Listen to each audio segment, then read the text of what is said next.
One thing that you see as you're driving in the boat or out here in Lake of the Woods is there's this shoreline, and then there's this sort of line of trees, and then there's things happening between the trees. And I was thinking Miles Davis, he said, I never think of the notes, I think of the space between the notes. The trees don't have to be brown and the forest doesn't have to be green. It can be whatever color you want to make it in order to get that kind of symphony that you want of vertical patterns going and lights coming through. Well, I consider myself just about the most fortunate person on earth. My life's worked out very well for me, and particularly because I'm here on Treaty Island. Treaty Island's on Lake of the Woods. We have, 14,000 charted islands and many, many that are not charted. We're a sailing lake, so there's lots of beautiful sailboats. We're definitely a boating lake. There's boats all over. And I've lived here since 1971. All of my adult life is spent here in the summers. It's been the major influence in my life. And if anybody who looks at my paintings can see that this sense of nature, this sense of permanence, this comes from this place on Treaty Island. So, a lot of people just think, well, you just pick up the paintbrush and you go. Well, that doesn't work.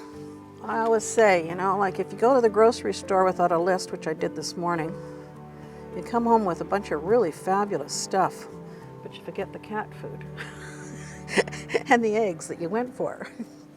If you spend the time planning the thing out, checking the values, is there a path through the painting? Where's the focal point? Am I really talking about my concept here? Is the concept coming through? Spend the time doing that, and it's a very pleasant way to spend some time. Then your painting, as they say, you start it and it just takes right off, and away you go.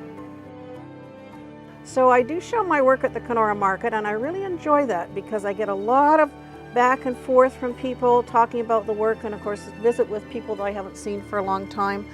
And that's a really important thing to find out how people like your work, think about your work, and make contacts. From back here, well, it's got to hold together as a composition for one thing, and the other thing, it's got to grab you. It's got to say, well, come and look at me. There could be, in a gallery, there's hundreds of paintings. Why would anybody go look at yours?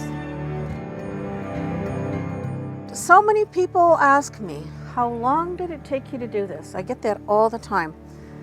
And I always say, about 70 years, which is what I am.